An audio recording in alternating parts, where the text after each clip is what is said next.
학교폭력 예방 및 대책에 관한 법률 제20조의 6 학교 전담 경찰관.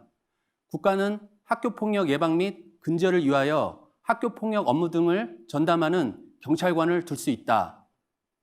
안녕하세요. 서울관악경찰서 여성청소년과에서 근무하는 이백형 경위입니다. 저는 어렸을 때부터 형사가 꿈이었고 흉악범죄를 막기 위해 강력반 형사로 경찰 생활을 시작했습니다. 하지만 학교폭력이 사회적 이슈가 되었던 2012년부터 7년간 학교 전담 경찰관 생활을 하면서 생각이 완전 바뀌었습니다. 범인을 검거하는 것도 물론 중요하지만 우리 청소년들을 범죄와 학교폭력으로부터 예방하고 선도, 보호하는 것 또한 중요하다고 생각하게 되었고 그것이 저의 사명감이 되었습니다. 저는 오늘 여러분에게 학교폭력 예방을 위한 5가지 현장의 목소리에 대해 이야기를 들려드리려고 합니다. 첫 번째 현장의 목소리는 바로 오토바이입니다. 이 오토바이는 제가 평소에 학교에 타고 다니는 오토바이 사진입니다. 제가 오토바이를 타고 다니는 이유는 조금 더 많이, 조금 더 가까이, 신속하게 학교를 방문하여 청소년들을 만나기 위해서입니다. 오토바이는 이동이 용이하기 때문에 우리 친구들이 SOS를 하면 5분 더 빨리 만날 수 있고 5분 더 빨리 사건을 해결하거나 예방할 수 있습니다. 두 번째 현장의 목소리는 바로 핸드폰입니다. 저에게는 개인 핸드폰 외에 청소년 소통 전용 핸드폰이 하나 더 있습니다. 청소년들과 조금 더 가까이 소통하기 위해서는 핸드폰이 필수이기 때문입니다. 세 번째 현장의 목소리는 바로 SNS입니다. 제가 2012년도에 처음 SPO를 시작할 때는 10명 남짓 정도의 청소년들의 연락처와 사진이 있었는데요. 10년이 지난 지금은 약 5,000명의 친구가 저장되어 있고 연락처가 있습니다. 또한 카톡이나 페이스북을 통해 한 명 한 명의 청소년들과 지금도 계속 소통하고 있습니다. 실제로 제가 담당하는 위기 청소년들은 저에게 주기적으로 카톡 반성문과 카톡 일기를 작성해 보내야 하는데요. 이렇게 하는 이유는 손으로 글을 쓰는 것보다 SNS에 익숙한 요즘 아이들이 반성문과 일기를 전달하는 과정을 통해 자신의 잘못을 반성하고 일상을 스스로 기록하면서 뒤돌아볼 수 있는 시간을 가르쳐주기 위해서입니다. 이런 것들이 습관화가 되면 문제가 있던 친구들도 점차 변화를 가져오고 그것은 저에게 다시금 힘차게 나아갈 수 있는 원동력이 되었습니다. 또 한 번은 부모 이혼 후 학교를 자퇴하고 학생들의 금품을 관리하던 위기 청소년을 검거한 적이 있었습니다. 물론 처벌은 하였지만 그걸로 끝내지 않고 SNS 친구가 되어 안부도 물으면서 사이버 멘토가 되었습니다. SNS를 통해 서로 공감대를 형성하며 인식 변화를 유도한 결과 그 청소년은 신문 배달 아르바이트를 했고요. 그때까지 돈을 빼앗은 학생들에게 모두 돌려주고 검정고시에 도전, 최종 합격까지 하였습니다. 여기 범죄를 저지른 가출 청소년이 있습니다. 이 학생은 가출해서 찜질방에 있었는데요. 자살 사이트에 접속하는 등 극단적인 일까지 생각했었습니다.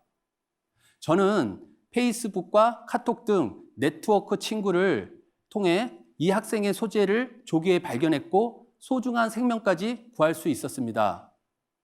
네 번째 현장의 목소리는 바로 2014 프로젝트입니다. 청소년들의 잘못된 인식을 올바른 방향으로 유도하기 위해서는 느리지만 지속적인 교육을 통하여 인식 변화를 가져올 수 있습니다. 저는 이 점을 강조하기 위해 스스로 2014 프로젝트라고 이름 지었습니다. 20번의 만남으로 한 명의 위기 청소년을 사랑으로 구한다 라는 뜻입니다. 개구리 왕눈이라는 만화 주제곡에 7번 넘어져도 8번 일어나라 라는 가사가 있고 7.8기 홍수환 권투 선수가 있습니다. 7번 다운되고 8번째 일어나 상대 선수를 KO시켜 세계 챔피언이 된 한국의 권투영웅. 엄마, 나 챔피언 먹었어! 라는 말이 유행이 되었죠. 그러나 청소년 선도는 7번, 아니 10번으로도 부족합니다. 저는 청소년과 최소 20번을 만나고 고민해야 어느 정도 라포 형성이 되며 그로 인해 서로가 친밀함이 생기고 더 나아가 믿음과 신뢰할 수 있는 관계가 될 수 있다고 생각합니다. 어느 날 제가 담당하던 한 위기 청소년으로부터 한밤중에 전화가 걸려왔습니다. 그 학생은 오토바이 절도 전과만 10차례가 넘는 친구였습니다. 전화 내용은 주차되어 있는 오토바이를 절도하려는 유혹의 순간 불현듯 저의 얼굴이 떠올라 훔치지 않고 포기했다는 내용이었습니다. 이 청소년의 재범을 막을 수 있었던 바탕에는 2014 프로젝트가 있었습니다. 5번째 현장의 목소리는 바로 명함입니다. 학교폭력 예방 및 대책에 관한 법률 제15조 학교폭력 예방교육 등 학교의 장은 학생의 육체적, 정신적 보호와 학교폭력의 예방을 위한 학생들에 대한 교육을 학기별로 1회 이상 실시해야 한다라고 법에 필수로 명시되어 있습니다. 저는 학교폭력 예방교육 시 저의 명함을 아이들에게 나누어 줍니다. 아마도 제가 전국에서 명함을 제일 많이 사용하는 경찰관이라고 생각해도 무방할 것 같습니다. 그리고 언제든 힘들거나 어려운 일이 있으면 묻지도 말고 따지지도 말고 연락하라고 말합니다. 하루는 어떤 어머님께 연락이 왔습니다. 200형 형사님 명함 때문에 우리 아이가 위험에서 벗어날 수 있었다는 전화 한 통화를 받았습니다.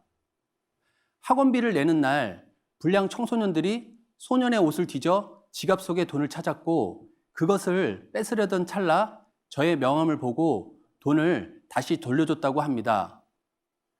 200형 형사님께 자신들의 이야기를 제발 하지 말아달라고 또 미안하다고 하면서요. 제 명함으로 학교폭력 초기 대응이 되었던 것입니다.